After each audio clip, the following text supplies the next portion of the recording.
Y ya estamos con nuestra querida Ana Rosa Rodríguez, que no ha parado de recibir elogios, mensajes, llamadas después de su participación en Historias Propias junto a Álvaro Carballo. ¿Cómo andas, Ana Rosa?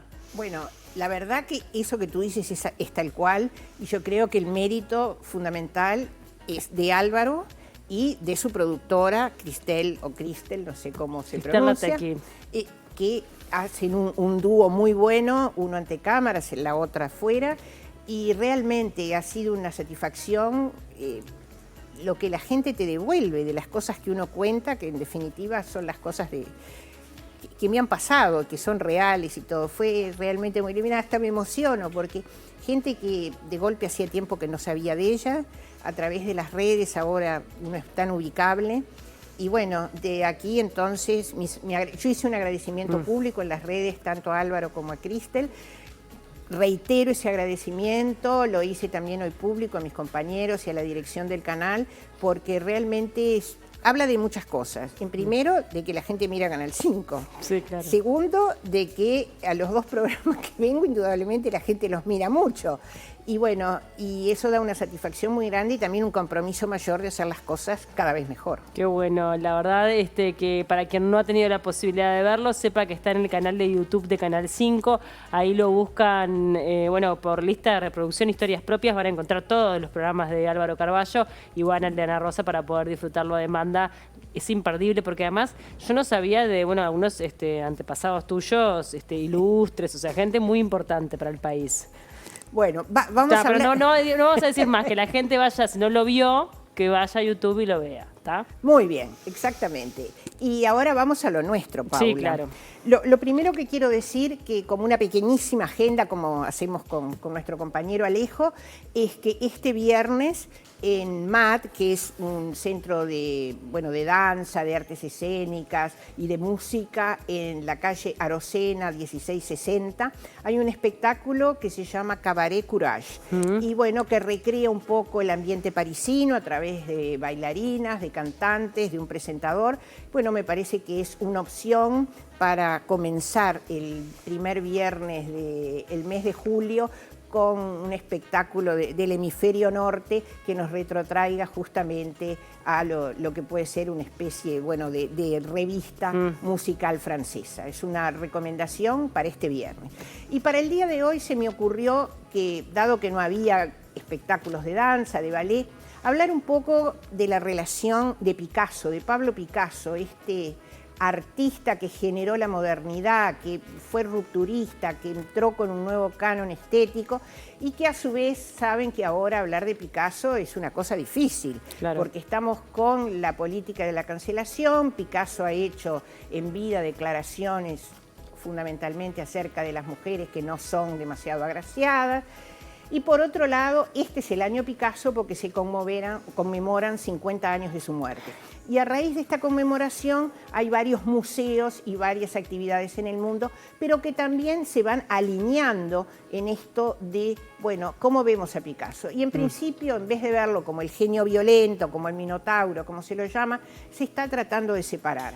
Bueno, ahí este es un tema que digo que podría llegar a dar para una consigna, si se puede llegar a separar al artista persona de su obra, ¿no? Uno podría llegar a reconocer al artista independientemente de que como persona capaz que no de repente tuvo las mejores decisiones, no tomaba las mejores decisiones. Bueno, y además acá en el caso de Picasso, separar al artista de su obra es más difícil todavía, porque Picasso tuvo 8 relaciones amorosas que las plasmó a través de sus pinturas, de sus esculturas, de sus grabados, de todo lo que hacía, porque no solamente era un pintor, sino que abarcaba todo lo que fueran las artes plásticas, y que justamente para los estudiosos pueden ir viendo a través de las diferentes corrientes cómo en definitiva ha ido cambiando de compañera de ruta, por decirlo de alguna manera, y además muchas de esas mujeres, bueno, tuvieron finales no demasiado felices,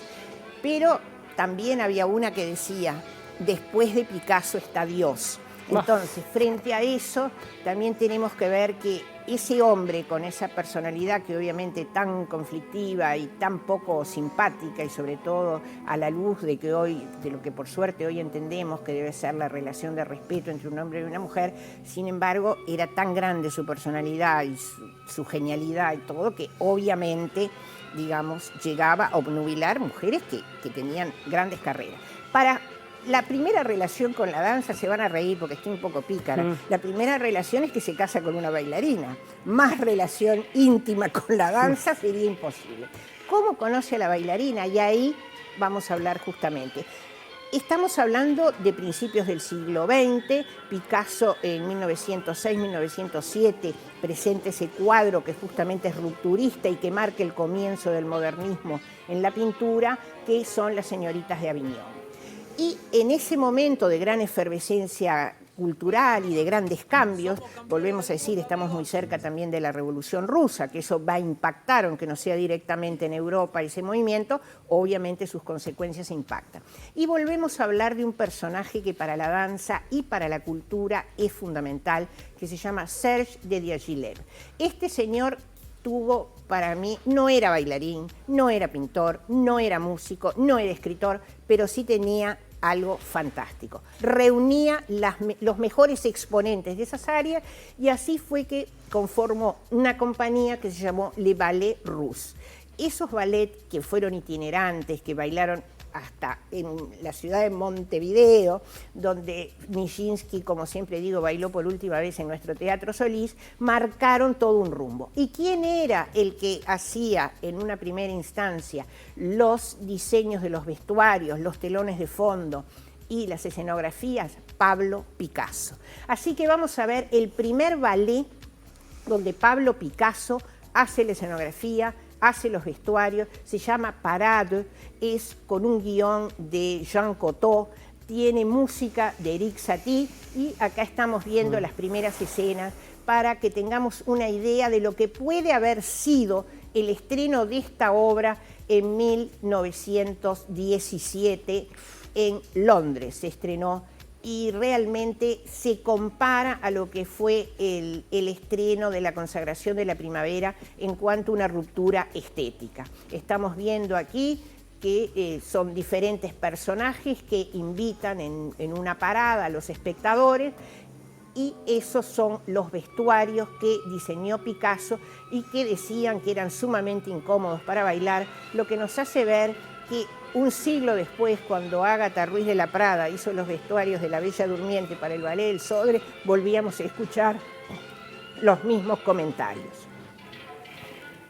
Además es impresionante, el desafío, ¿no?, para los propios bailarines, el hecho de hacer lo que se puede también con esos y eso es un trajes, poco, ¿no? porque te das cuenta que además estos están hechos en cartón, y eran sumamente pesados. Claro, hay algunos que... Este, por ejemplo, es más sencillo, pero lo que pasaba recién, que parecía que tenía un edificio arriba, realmente era...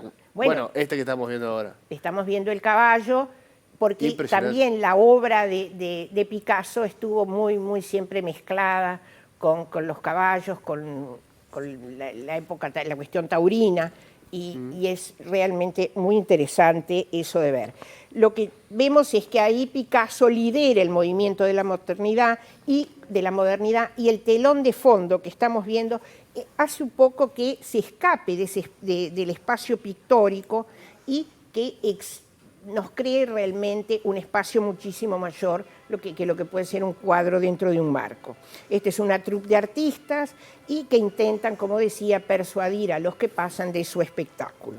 Es un estreno importante y ahí es que Picasso conoce a Olga y se casa con Olga, justamente enamorado de esta bailarina, y la bailarina, después de este matrimonio, debe abandonar su carrera porque Picasso no quería, digamos, competencias hogareñas y Olga era muy buena bailarina. Esa es una de las cosas que le podemos decir a Picasso, que nos dejó sin una bailarina que podría haber sido realmente excelente. Como un detallecito les voy a decir que la palabra surrealismo, que usamos muchas veces, sí. ¿no? Incluso a veces para circunstancias personales Totalmente. decimos, esto es surrealista. No, Bueno, claro. surge en este momento de esta reunión de intelectuales y de artistas, y es una palabra que inventa un poeta que a mí me encanta, que nació en Italia, pero que después se afrancisó totalmente y quedó, se conoce prácticamente como francés, que se llama Guillaume Apollinaire. Apollinaire usa por primera vez la palabra surrealismo para referirse un poco a las escenografías, a los vestuarios, a lo que estaban haciendo. Mirá. Traje una segunda obra que es más conocida en nuestro país, que se llama El sombrero de tres picos, donde justamente Picasso recrea un ambiente de su tierra natal. La música en este caso es de Manuel de Falla, y hemos de decirles que de las tres coreografías que vamos a ver hoy, de las tres obras, la autoría es de Leonidas Massine, que fue uno de los grandes coreógrafos de los ballets rusos que estamos hoy homenajeando y viendo. Acá estamos viendo la farruca del molinero del sombrero de tres picos, que también es un ballet conocido como le tricorne, ¿no? por las tres puntas que tiene el sombrero que se usaba a fines del siglo XVIII. Acá los trajes son un poco... Acá participó Picasso en la elaboración de los trajes también. Son un poco más accesibles, ¿no? Y bueno, porque está recreando una imagen de su tierra, como decía. Es decir, acá ya no estamos con el surrealismo que veíamos en Parado, no estamos con una ruptura estética, sino con una recreación de un determinado ambiente que sería lo del sombrero de tres picos, que en Uruguay se conoce, porque se dio muchas veces y después la última vez fue en el 2018, cuando vino la muestra de Picasso al Museo de Artes Visuales, acompañó el Ballet Nacional del Sodre, en ese momento con Igor Yebra, con justamente el sombrero de tres picos en escena. Y bueno, tuvimos ahí esa correlación de pintura y danza en un mismo momento.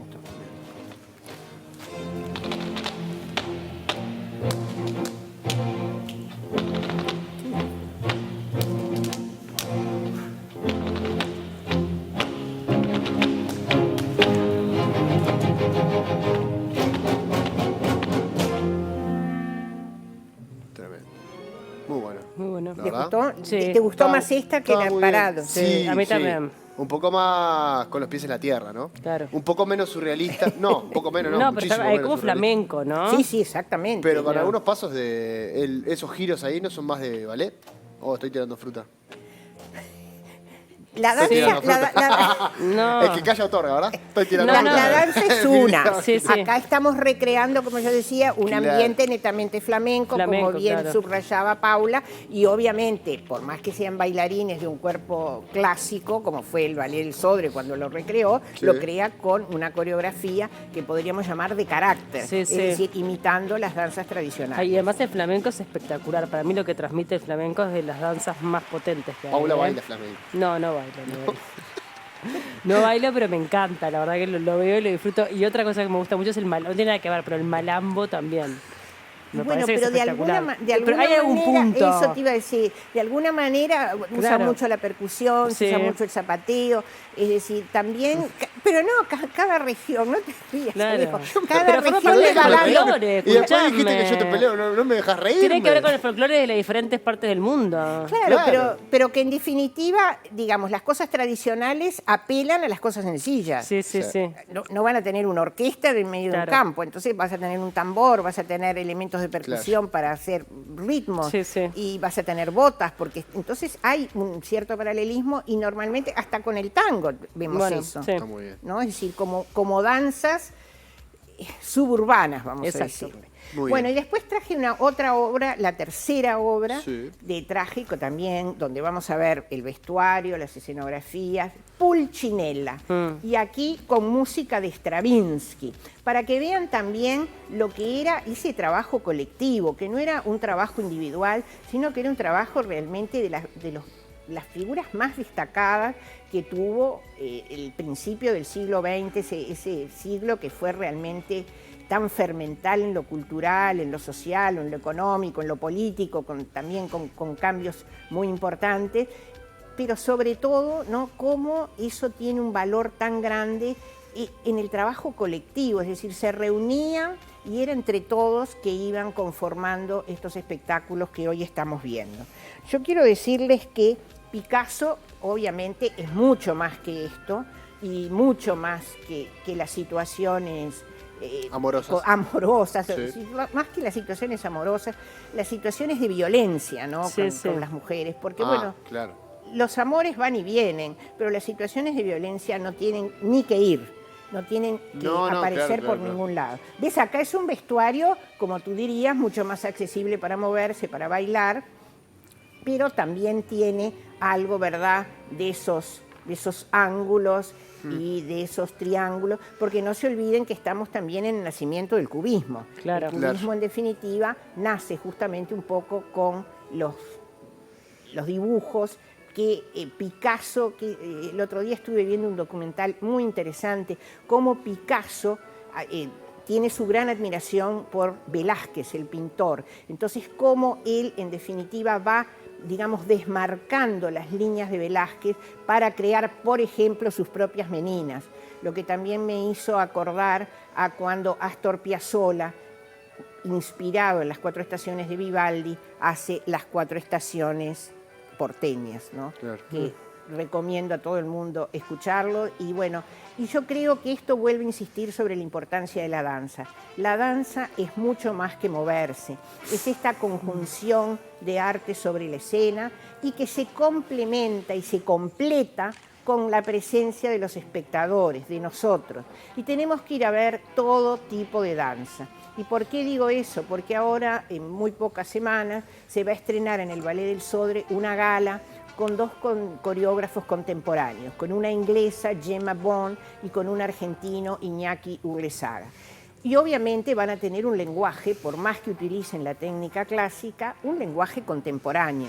Y a veces hay cierta reticencia, y yo creo que es al revés. Tenemos que ir a esa gala y abrir la puerta a los nuevos lenguajes de la danza en este mundo que además está tan convulso y tan cambiante, que me parecería justamente importante poder también empezar a aceptar las nuevas líneas estéticas que se nos proponen sobre los escenarios. Buenísimo, la verdad bien interesante la propuesta de hoy, Ana Rosa. Bueno, ustedes me hacen estudiar, porque Sí, la verdad, muy bien. pero estudio y después me empiezo como... No. Casi me enamoré un poquito. Ustedes nos hacen estudiar, me suena que nosotros afuera la estamos hostigando para que estudie. A vos también te gusta estudiar. Le gusta. A mí me gusta estudiar, ustedes no me hostigan. No, claro. Yo lo que pasa es que quiero estar a la altura de ustedes dos. Ah, me hiciste acordar a una anécdota de Julio Frade, que bueno, él conoció personalmente a Picasso, entonces la cuenta siempre. Y bueno, claro, uno pensaría que bueno, es algo de otros tiempos, pero relativamente contemporáneo, ¿no? Obviamente. Sí, obviamente. ¿Y qué dice?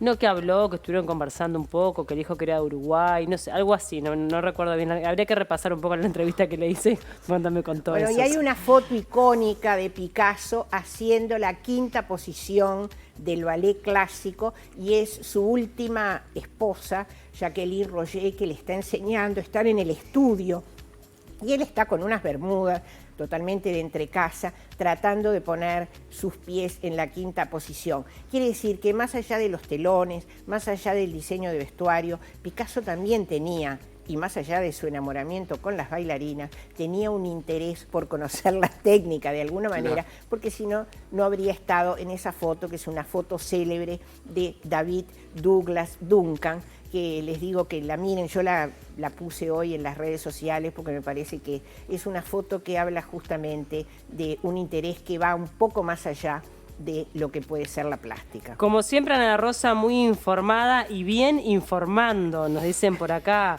¿Cómo estudia Ana Rosa sobre danza? ¿Cómo sabe? Es impresionante. Bueno, se te están mandando un montón de mensajes. Hay gente que te vio también ayer en Historias Propias y te felicita por el programa. Bueno, yo les agradezco a ustedes, le agradezco a Álvaro, le agradezco a Cristel y nuevamente agradezco a Canal 5 esta posibilidad de seguir hablando de la danza, una de mis grandes pasiones. Ana Rosa, nos vemos la semana que viene. Sí.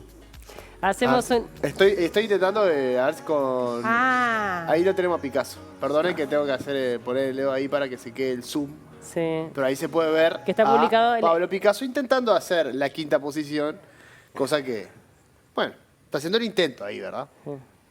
Pero el intento de un genio, viste, que se plasma en una Ah, fotografía. vale más que vale si más. me paro ahora y intento hacerlo yo.